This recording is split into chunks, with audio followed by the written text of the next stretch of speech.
રાજકોટના રેસકોર્સ ગ્રાઉન્ડમાં 5, 6, 7 જૂન બાબા બાગેશ્વરની સનાતન સેતુ કથા 2026 નું ભવ્ય આયોજન। અહેવાલ સંજય પોપટ।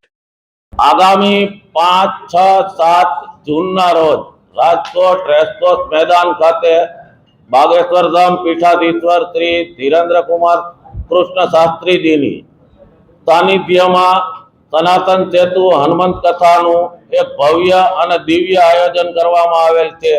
એમાં આપના માધ્યમથી સૌરાષ્ટ્રના સૌ સનાતન પ્રેમીઓને હું આહ્વાન કરું છું કે આ કથામાં સૌ મોટી સંખ્યામાં આવી લાભ લે અને ખૂબ સુંદર આયોજન કરવામાં આવેલું છે। વિશાળ ગ્રાઉન્ડ છે, પાર્કિંગની પણ વિશાળ વ્યવસ્થા છે, એટલે કોઈ આવનારી જનતાને કોઈ પણ જાતની તકલીફ પડે એવું આયોજન નથી, સુચારું આયોજન કરવામાં આવેલું છે। તો સર્વે સનાતનીઓને આહ્વાન છે કે 5, 6, 7 જૂન સાંજે 7:30 થી 11 વાગ્યા સુધી કથાનો સમય રહેશે અને થશે।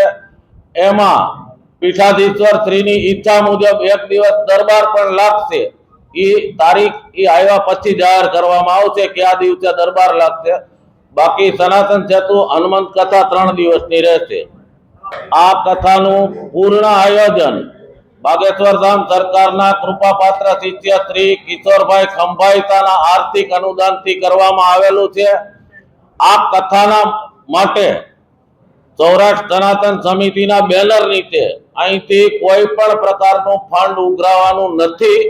જે કોઈને આસ્થા હોય, વિશ્વાસ હોય, ત્યાંના કામ થઈ રહ્યા છે બાગેશ્વર ધામના, એને અનુલક્ષીને કોઈને વિશ્વાસથી ફંડ આપવું હોય તો બાગેશ્વર ધામના ખાતામાં ડાયરેક્ટ ફંડ આપી શકશે। એમની માટે અહીંયા પણ એના કાઉન્ટર ખુલશે અને ઓનલાઈન પણ ફંડ આપી શકે છે। જ્યારે મહારાજ શ્રી પધારશે એરપોર્ટથી રાજકોટ, ત્યારે એરપોર્ટથી લઈ કુવાડવા ગામ બોમ્બે સુપર સીટ્સ પાસે કુવાડવા રોડ ઉપર પારેવડી ચોક, હોસ્પિટલ ચોકે શ્રી આંબેડકરજીની પ્રતિમાને ફુલહાર કરી, ચૌધરી હાઈસ્કૂલ ચોકમાં, બહુમાળી ભવન ચોકમાં સરદાર વલ્લભભાઈ પટેલની પ્રતિમાને ફુલહાર કરી, જિલ્લા પંચાયત ચોક, કિસાનપરા ચોક, અક્ષર માર્ગના કોર્નર ઉપર બીએપીએસ મંદિર સામે કોટેચા ચોક સ્વાગત થઈ અને કિશોરભાઈ ખંભાઈતાના ઘરે જ્યાં ઉતારો છે ત્યાં પીઠાધીશ્વર પહોંચશે।